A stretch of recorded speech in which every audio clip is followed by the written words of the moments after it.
সে যার জন্য আর সেই মানুষটাও তাকে একা করে চলে গেছে। একটা ভাই আমাকে বলতেছিল আমাদের রিলেশনটা ছিল 2 বছরের, এই 2 বছরে আমাদের মাঝে অনেকবার ঝামেলা হয়, তারপরে আমরা দুজনেই আবার সরি বলে সবকিছু মিটাই নিতাম। এভাবে আমাদের সম্পর্কটা ভালো চলতেছিল। তো আমাদের মাঝে একজন থার্ড পার্সন আসে, তো হঠাৎ ওর কথা বলার ধরনগুলো না কেমন জানি চেঞ্জ হতে শুরু করে, আমাকে ইগনোর করা শুরু করলো।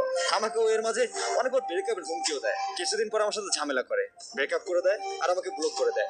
2 বছরের সম্পর্ক এক মুহূর্তে শেষ করে দিল। ভাবতেই খারাপ লাগছে, তুমি আর আমরা হতে পারলাম না। কিছুদিন পরে আমি ওর বান্ধবীর থেকে জানলাম ও সেই ছেলের সাথে রিলেশনে গেছে।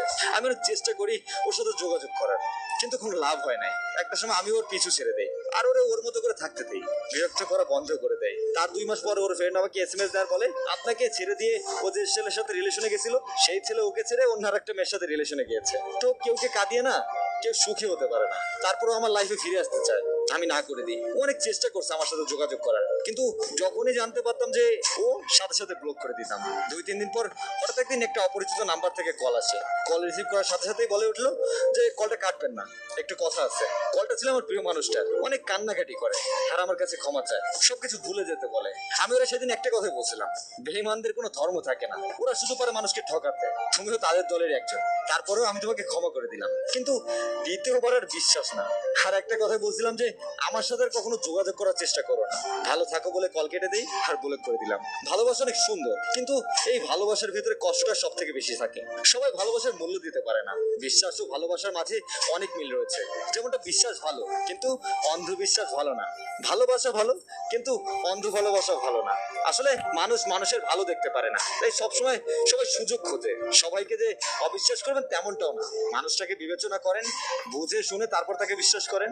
আমি একটা কথা বলি না সবসময়, প্রত্যেকেই তার কাজের শাস্তি পাবে, হোক সেটা আজ অথবা কাল। কেউ কখনো ছাড় পায় না, বিচার একটা সময় হবেই। সব থেকে প্রিয় মানুষটাকে কষ্ট পেতে দেখতেও না খারাপ লাগে, তবুও না তার প্রতি এই ঘৃণা তার কাছে যেতে দেয় না। যে মানুষটা আমাকে একা করে অন্যের কাছে চলে গেছে সে আর ভালোবাসা পাওয়ার যোগ্য না।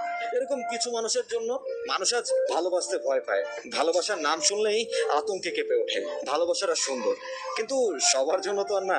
সবাই তো আর ভালোবাসার মূল্য দিতে জানে না। এই গল্পের জন্য কিছু লাইন, সেটা হচ্ছে সে ভালো থাকার জন্যই আমার কাছ থেকে চলে গিয়েছিল, কিন্তু আফসোস সে সেখানেও না ভালো থাকতে পারেনি, আর পারবেও না। কারণ হচ্ছে সে আমার সাথে যা করেছে সামনের মানুষটাও ঠিক সেটাই করবে তার সাথে। অন্যকে কাঁদিয়ে নিজে কখনো ভালো থাকার আশা করা যায় না প্রিয়।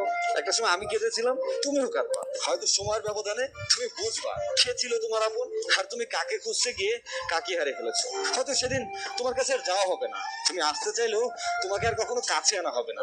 ভালোবাসাটা একবারই থাকে, আর বিশ্বাসটাও একবার। একবারে দুইটা জিনিস নষ্ট হয়ে গেল না, হাজার চেষ্টা করে আর আগের মতো ভালোবাসার বিশ্বাস পাওয়া সম্ভব না। সময় থাকতে ভালোবাসার কদর করতে শিখুন, হারিয়ে যাওয়ার পরে তো সবাই খুঁজে, তখন বুঝে কি আর কোনো লাভ হয়? তাই তো বলি, অন্যকে ধোকা দেওয়ার আগে নিজেও একটু ভেবে নিন। এই সেম জিনিসটা আপনার সাথে হবে, আপনি এই কষ্টটা পাবেনই, এটা বাধ্যতামূলক। তাই নিজেও তৈরি থাকবেন, ভালো থাকুক এই অসমাপ্ত ভালোবাসাগুলো।